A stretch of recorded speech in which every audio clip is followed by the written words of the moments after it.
మామ మన టాలీవుడ్ హీరోల నుండి కమెడియన్స్ వరకు హీరోయిన్లు కూడా ఎంటైర్ టాలీవుడ్ మాత్రం దుబాయ్లో షిఫ్ట్ అయ్యి వాళ్ళ సొంత అపార్ట్మెంట్లు విల్లాలు కొనుక్కోబోతుంది. ఆ లొకేషన్ ఎక్కడ అంటే ఈ లొకేషన్ అన్నమాట. దుబాయ్లో టాప్ tier 1 డెవలపర్ తీసుకోతున్నారు. అంతేకాదు ఇంటర్నేషనల్లీ టాప్ 6 లగ్జరీ డెవలపర్ అన్నమాట ఈ కమ్యూనిటీ తీసుకొచ్చింది. ఈ కమ్యూనిటీ టోటల్ ఏరియా వచ్చేసి 2.4 మిలియన్ స్క్వేర్ ఫీట్ అనమాట. మన ఇండియన్ భాషలో మాట్లాడాలంటే 45 ఎకరాలలో ఓన్లీ 13 రెసిడెన్షియల్ టవర్ తీసుకొచ్చి 3 కమర్షియల్ టవర్ తీసుకొచ్చారు అనమాట.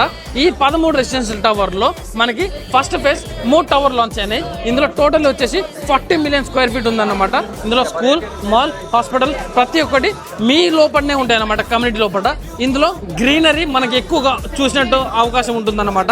ఇంకా మనకి లగూన్స్ కూడా ఉంటాయి. ఈ ఫస్ట్ కమ్యూనిటీ ఫస్ట్ ఫేజ్ ఎలా ఉంటుందో టవర్స్ నేను చూపిస్తాను ఈ రోజు మీకు. ఇదే ఫస్ట్ ఫేజ్ అన్నమాట. ఈ ఫస్ట్ ఫేజ్ లో మొత్తం 3 రెసిడెన్షియల్ టవర్ లాంచ్ అయినాయి. ఈ 3 రెసిడెన్షియల్ టవర్ లో మనకి కాన్ఫిగరేషన్ కనుక చూసుకున్నట్లయితే 2 బేస్మెంట్లు ఉంటాయి, కార్ పార్కింగ్. మిగతాది 8 ఫ్లోర్ రెసిడెన్షియల్ ఉన్నాయన్నమాట. ఇందులో మనకి 1 బెడ్రూమ్, 2 బెడ్రూమ్, 3 బెడ్రూమ్ ఉన్నాయి. ఇందులో కనుక మీరు ఎక్స్క్లూజివిటీ కనుక మీరు కోరుకుంటే మనకి ఒక్కొక్క బిల్డింగ్ కి 2 మాత్రమే మనకి 3 బెడ్రూమ్స్ ఉన్నాయన్నమాట. ఈ మొత్తం అమ్యూనిటీస్ ఏరియా అన్నమాట. ఒకవేళ మీరు టాలీవుడ్ హీరోస్ తో కలిసి ఉండాలనుకుంటే తెలుగు ఏంజల్లో కమెంట్లో టాలీవుడ్ అని టైప్ చేయండి. మీ ఇల్లు బుక్ చేసే బాధ్యత నాది.